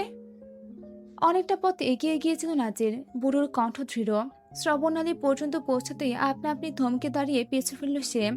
বুড়োর অধরে কুটিল হাসি। কুটিল নাকি রহস্যময়? রাগের মাথায় নাজিরের কাছে তা কুটিলই মনে হলো। আকবর মিয়া বললেন, তুই কিচ্ছু জানোস না নাজির, কিচ্ছু না। তোর চোখে কালা পর্দা বান্দা। আলো দেখবি কেমনে? আলো পাইতে হইলে এই শত্রুর কাছে ফিরে আইতে হইব। সুযোগ কখনো পায়া মানাইতে নাই। আমি জানি তুই চালাক পোলা, তুই ঠিক আইবি। আমি অপেক্ষায় থাকবো। বৃদ্ধ কথা শেষ করে পিছে ঘুরে হাঁটা ধরলেন বাড়ির দিকে। রেখে গেলেন যুবক ছেলেটির কৌতূহলী দৃষ্টি। চুল তো আর হাওয়ায় পাকেনি। এমন হাঁটুর বয়সী ছোকরাকে কথার জালে কিভাবে আটকাতে হয় তা তিনি ভালো করে জানেন। একটু সামনে এগোতেই নাতিদের দাঁড়িয়ে থাকতে দেখে মুচকি হাসতেন। হাঁটতে হাঁটতে বললেন, আয় বাড়ি যাই, ক্ষুধা লাগছে।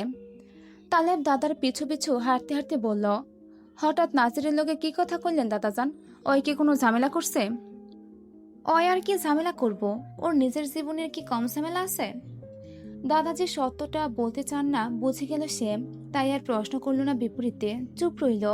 এছাড়াই বাকি ভাইদেরকেও চুপ থাকার নির্দেশ দিল। তখন বিকেল। বাড়ির পুরুষেরা আপাতত বাড়িতে নেই। চৌকিদার জিন্নতালি কদিন ধরে অসুস্থ থাকায় ছেলে এসে তাকে নিয়ে গিয়েছে বাড়ি। মিস্ত্রি মেঝেতে বসে আছে। মা পেছনে বসে ঘরের তৈরি নারিকেল তেল লাগিয়ে দিচ্ছে চুলে।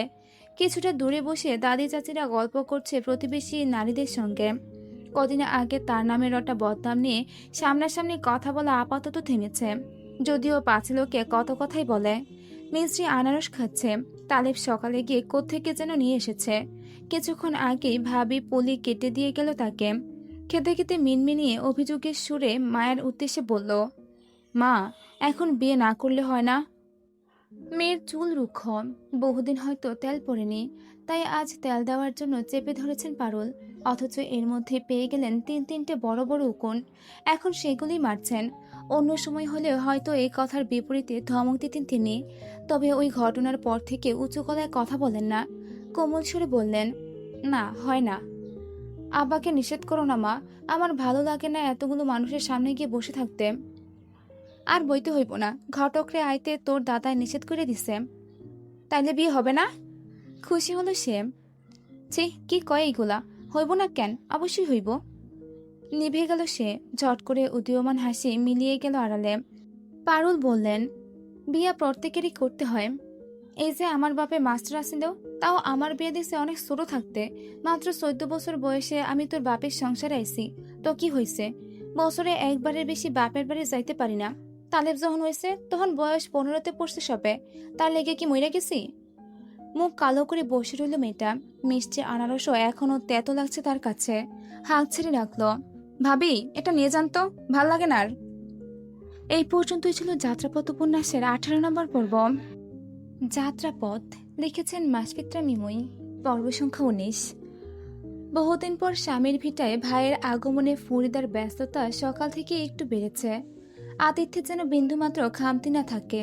তার জন্য কাক টাকা ভরে শাহরিয়ারকে পাঠিয়েছিলেন হাটে। ছেলেটা ফিরতেই বাজারের ব্যাগ নিয়ে বারান্দায় বসলেন তিনি। ভালো করে দেখে জিজ্ঞেস করলেন, খালি মাছ আর আনাস কেন? গোস কই? কলপার থেকে হাত ধুয়ে এসে সিঁড়িতে দাঁড়িয়ে জুতা খুলছিল শাহরিয়ার। প্রশ্ন শুনে উত্তর দিল, হাটে গরু কাটা হয় সপ্তাহে 2 দিন, বৃহস্পতিবার আর শুক্রবারে। আজ মঙ্গলবারে আমি গোস পামো কই? চিন্তায় পড়লেন ফরিদা। ললাটে ফুটে উঠল বিরক্তির ছাপ।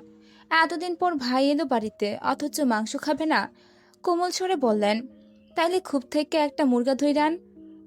মাত্র হাট থেকে আসছি চাচি, নাজমুল জাহেদরে কন গিয়া। বলে সে চলে গেল ঘরে। ফরিদা ওখানে বসে কিছুক্ষণ বিড়বিড় করলেন, তারপর কোমরে আঁচল গুজে নিজেই খোপের দিকে হাঁটা ধরলেন। কাচারি ঘর থেকে ভেসে আসছে পুরুষদের হাসির ঝুঙ্কার। মুখোমুখি বসে আছেন আমিরুল শাহ আর তার শ্যালক সিরাজউল্লাহ। চা খেতে খেতে চম্পেশ আলোচনা চলছে দুজনের মধ্যে। তবে কিছুটা বেজার হলেন আমিরুল শাহ। বললেন, তোমার খবর পাঠাইছি আরো সপ্তাহখানেক আগে, আর তুমি কিনে আইসো আইস, তাও আবার আওয়ার আগে জানাও নাই পর্যন্ত। আরে রাগ কইরেন না তো দুলা ভাই, বাড়িতে অনেক কাম। জন্ম দিছি 2টা আকাইমা, বাপ সারা এক পাও চলতে পারে না, তাই আইতে আইতে দেরি হইয়া গেছে। খবর সে পাঠামো ওইটারও জোনাই। এদিকে তো আর আসই না, খালি কামের বাহানা যত। আপনি বুঝবেন না, এইবারের ঝড়ে আমার বড় ক্ষেতের ধান নষ্ট হয়ে গেছে, মাত্র 1 মণ উড়াইতে পারছি। বহুত লস হয়ে গেছে দুলা ভাই। আমগো হয়েছে, শেষের ধানগুলো পানিতে ডুবে গেছে। ওইদিকে নাজিরের কপাল আবার ভালা, আগে আগেই কাটতে ফেলাইছে, ভালাই ফলন হয়েছে। অনেকদিন দেখা হয় না, তা কি করে নাজিরে? কি করে না হেইডা কও। বাড়ির ঢুকতেই যে বিশাল গরুর খামার দেখা যায়, ওইটা হেয়ারিং। এই বাড়িতে 3টা গরু আর 2টা খাসি বেচছে, লগে ক্ষেত করে। কয়দিন আগে ধানের মিলও দিছে। কত কইরা কইলাম আমগো ব্যবসার লগে যোগ কর, রাজি হয় না। না, উল্টা কয় ওর বাপের ভাগের সবকিছু নাকি আমরা ভোগ করে খাইতেছি, ইদানিং একটু বেশি লাফাইতেছে। কাউরে মানে না, মাঝে মাঝে তো আমারই ডর লাগে ওরে। বিয়া দিয়া দেন, বয়স কম, বাপ মা কাছে পাই নাই, তাই এমন করে। আমার সাদ্দামও এমন করতো, পরে বিয়া দিয়া ঘরে বউ আনতেই ঠিক হয়ে গেছে। বাপের কথা এখন উঠে আর বসে। হ্যার লাগেই তো তোমার ডাইকে আনছি। একটা মাইয়া দেহ সিরাজ, গরিব ঘরের মাইয়া লাগবো, সমাজে যাতে কোণঠাসা হয়। ভাইটাই থাকবো না, এমন মাইয়া খোঁজ করো যাতে এক বেডের অনেক মাইয়া। বিয়া দিতে পারতাছে না টেহার অভাবে, তয় দেখতে সুন্দরী হওয়া চাই। বড়লোক ঘরের মাইয়া দিয়ে আবার সংসার হয় না, জামাইয়ের ওপর মাতব্বরি করার পায়তারা করব। আপনার তো চাহিদা বেশি দুলা ভাই। আমার মাইয়া আছে, দেবো নাকি? ফুফু আর ভাইসে মিল্লা একবারিত না হয় সংসার করব। লজ্জা নাই তোমার? পুরোনা কথা ভুলে গেছ? অতীত মনে রাখতে নাই? যেদিকে লাভ সেদিকে সিরাজউল্লাহ। যদি রাজি থাকেন তাইলে কন।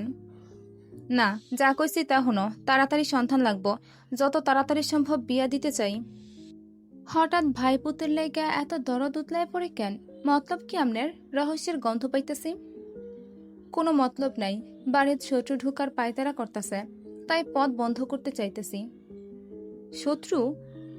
পরে কমো, তুমি ঘটক লাগাও, মাইয়া খুঁজো। হাতে এই সপ্তাহটাই সময় আছে। চিন্তা করেন না, এই সপ্তাহ মনে হয় না লাগবো।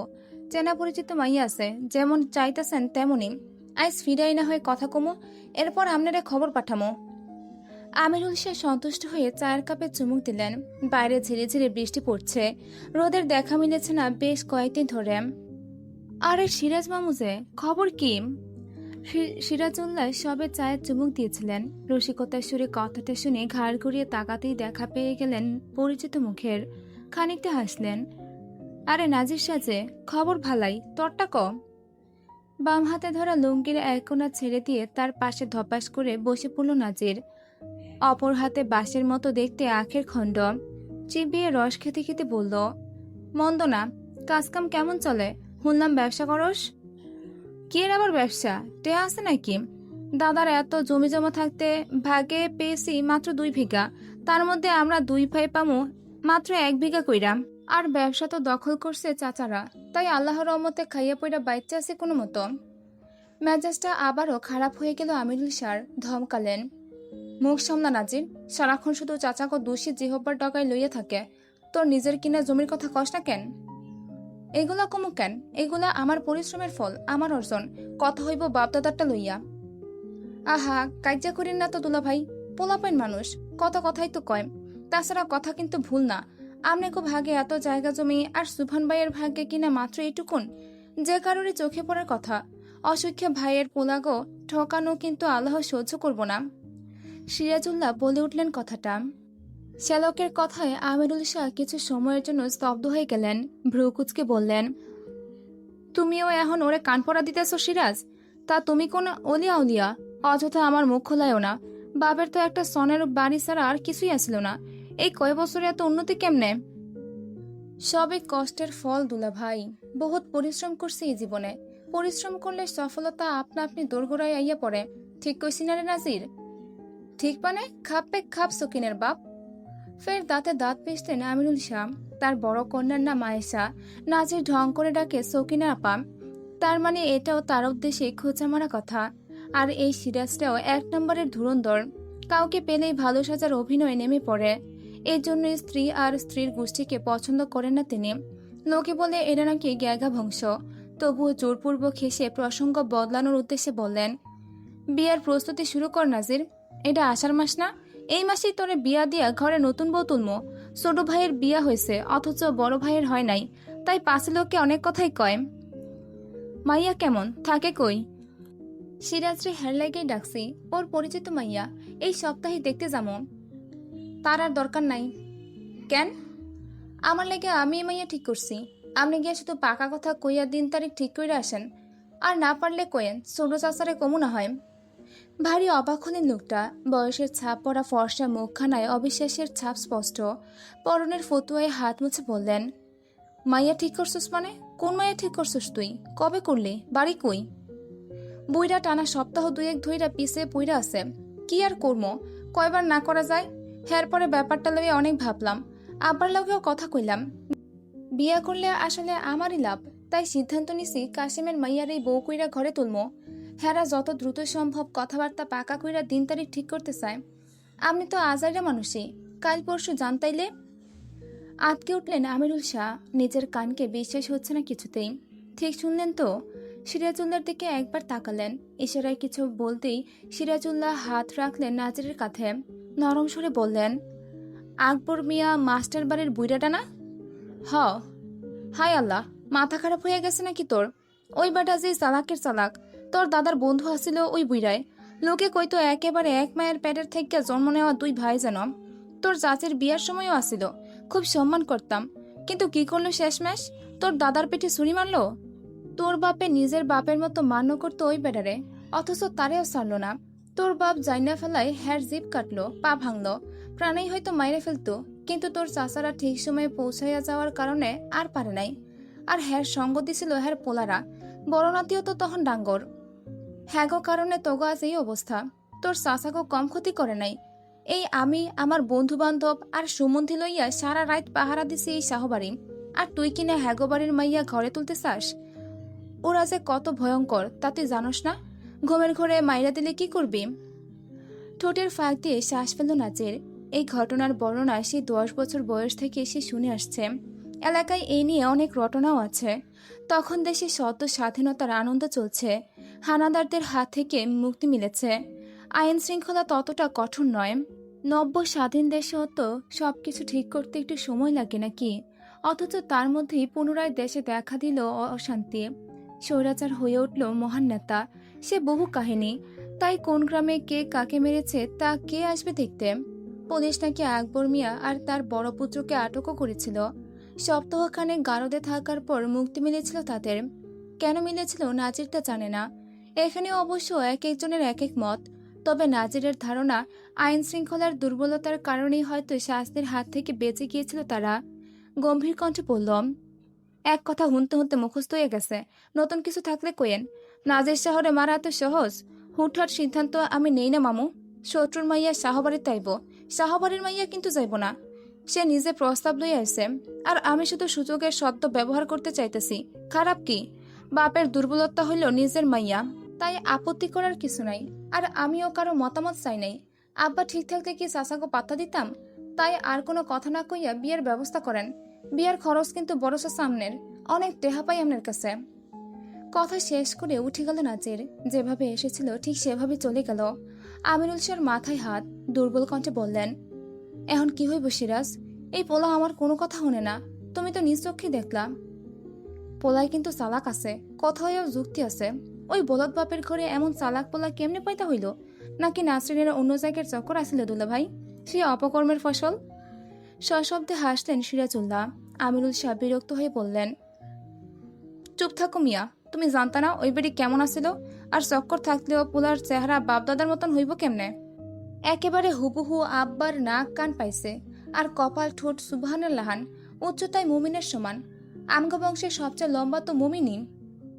চোখের কথা কন্যা কেন, একেবারে মায়ের মতন, ওই চোখ আমি জীবনেও ভুলবো না। প্রসঙ্গ আবারও বদলেন আমিরুল শাহ। চিন্তায় পড়ে গেলেন তিনি। নাজিরকে বুঝিয়ে আর লাভ হবে না, যা সিদ্ধান্ত একবার সে নেয় তাই করে ছাড়ে। তবুও ছোট ভাইয়ের সঙ্গে একবার শেষ পরামর্শ করে দেখবেন। বাড়ি থেকে বেরিয়ে মাটির সরু রাস্তা পেরিয়ে মেইন সড়কে উঠতে আবারও আকবর মিয়ার সঙ্গে দেখা হয়ে গেল নাজিরের। রোজ নিয়ম করে 2বার দেখা হয়, সেদিন না করার 2 সপ্তাহ পেরিয়েছে। তবুও হাত পা ধুয়ে লোকটা পড়ে আছে তার পেছনে। নাজির অবশ্য কম ভাবেনি, ভেবেই শেষমেশ সিদ্ধান্ত নিয়েছে। আকবর মিয়া কিছু বলার উদ্দেশ্যে ঠোঁট নাড়লেন, কিন্তু নাজির তাকে বলার সুযোগ দিল না। হাত থেকে আখের শেষ অংশটুকু ঢিল মেরে দূরে ফেলে দিয়ে তার আগেই সে বলে উঠল, মেজাজ খারাপ, কথা কয়েন না তো। উত্তর কি একই? না, বদলাইছে, রাজি আমি। বড় চাচার লগে মাত্র কথা কই আইলাম, আশা করি 2-1 দিনের মধ্যে হেরা আপনাকেও কাছে যাইব। আকবর মিয়া প্রথমে অবাক হলেন, পরপর মুখমণ্ডলে প্রকাশ পেল চাপা আনন্দ।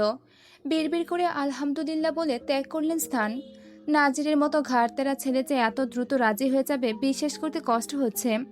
এ নিয়ে গতকালও ছেলেটা বৃদ্ধর সঙ্গে তেরামি করেছিল, অথচ আজ দ্রুত পা চালালেন তিনি।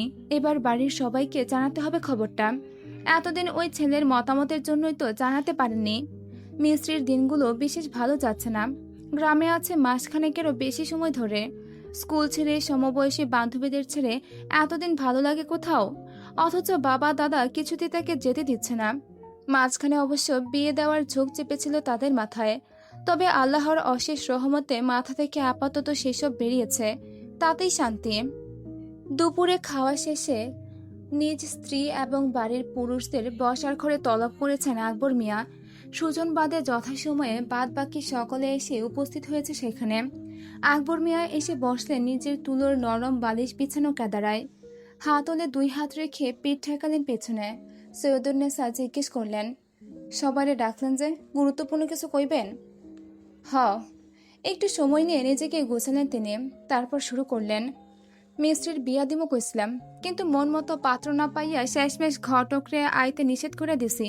তার উপরে গ্রামের কিছু মানুষ এখন আমগো মাইয়ার বিরুদ্ধে। পুত্ররা মাথা নাড়িয়ে সহমত পোষণ করল। নাতি তালে বলল, বড় মামাই চিঠির মাধ্যমে আরিফের লগে মিস্ত্রির বিয়ের প্রস্তাব পাঠাইছে। এইটা নিয়ে কি ভাবলেন দাদাজান? প্রস্তাব কিন্তু ভালা। তা ভালা, কিন্তু সারা জীবন কি মাইয়া বরিশাল পইরা থাকবো নাকি? তোর বাপে ওই প্রথম আমার বিরুদ্ধে গিয়ে আমার নাতনিরে অত দূরে দিয়ে রাখছিল, কিন্তু এইবার আর আমি দিব না। যখন লঞ্চে উঠতে হয় তখনই তো আমার ডর লাগে। তাইলে? নজরুল আলম জিজ্ঞেস করলেন। পাত্র আমি ঠিক করে রাখছি, বাড়ির মাইয়া চোখের সামনে থাকবো, যখন ইচ্ছা তারে দেখতে পারবো। পোলাকেডা? নাজির শাহ। মুহূর্তে যেন স্থানটিতে বিস্ফোরণ ঘটল। বৃদ্ধর মুখে এমন একটি কথা কেউই আশা করেননি যেন। শুধু স্ত্রী সৈয়দুন্নেসা এবং ছোট পুত্র কাশেম আলী শান্ত রইলেন। দুজনে আগে থেকে সবটা জানেন। স্ত্রীর সঙ্গে পরামর্শ না করে পারিবারিক কোনো সিদ্ধান্ত বৃদ্ধ নেন না। মাসুম খেপে উঠলেন, এই প্রথম আমনের লগে আমি একমত না দাদাজান। আমার বইন আমি কিছুতেই সহবাড়িতে দিব না। আর নাজিরটা তো আমার একদমই পছন্দ না, হারামজাদায় বেয়াদব। ওর লগে বিয়া দিয়ে আমার বোনের জীবন ধ্বংস করবো নাকি? আব্বা, আমরা কিছু কর না কেন? কাশেম আলী নিচু স্বরে বললেন, আমার কোনো আপত্তি নাই, আব্বাই আমার আগেই জানাইছে। তারপরেও কেমনে? নাজির এমনিতে খারাপ না, চরিত্র ভালা, পরিশ্রমী পোলা। গ্রামের কেউ ওর নামে খারাপ কিছু কইতে পারবো না। সবার বিপদে আগাইয়া যায়, শুধু একটু ঘাউরা, মুখের উপরে সত্য কথা কইয়া দেয়। খারাপ হইলে হেতিন ওই বিচার সভায় সবার বিরুদ্ধে গিয়া আমাকে মিস্ত্রির পক্ষে কথা কইতো। আকবর মিয়া বললেন। কিছু সময়ের জন্য চুপ রইল মাসুম, তার সাথে সাথে রুহুলও খেপা। নজরুল আলম বললেন, কার মনে কি আছে জানি না আব্বা, নিজেকে মাইয়ার জীবন লইয়া খেলতে পারি না আমরা। যতই হোক শাহবংশের পোলাই হয়, আমাকে মিস্ত্রি কি প্যাঁচকুচ কিছু বুঝে? আমার সিদ্ধান্তের উপর তোর ভরসা নাই নজরুল? আমি কি কখনো তগলাইকে ভুল সিদ্ধান্ত নিছি? তা নেন নাই আব্বা, তবুও। কাশিম রাজি, তোগো আম্মাই রাজি, তারপরেও তোরা এই কথা কস কেমনে? আমি ভাইবা চিন্তা সিদ্ধান্ত নিছি, কাশিমের মত নিয়েই প্রস্তাব দিছি। তালেব জিজ্ঞেস করল, নাজের কি কয়, রাজি হয়? রাজি। 2-1 দিনের মধ্যেই ওর চাচারা দিন তারিখ ঠিক করতে আইব। তাহলে বুদ্ধিমান পুরুষ, বাকি ভাইদের মতো হুটহাট রাগের মাথায় সিদ্ধান্ত নেওয়া তার চারিত্রিক বৈশিষ্ট্যের সঙ্গে বেমানান। কথাও বলে কম, ভেবে চিনতে। মাসুম ক্ষিপ্ত হয়ে বলল, আমি রাজি না। ওই বাড়িতে আমি আমার বোন দিব না, আব্বাই রাজি থাকলেও না। নিজের কথা শেষ করে সে হনহনিয়ে চলে গেল ঘরে। কাশেম আলী করুণ দৃষ্টিতে তাকালেন পিতার দিকে।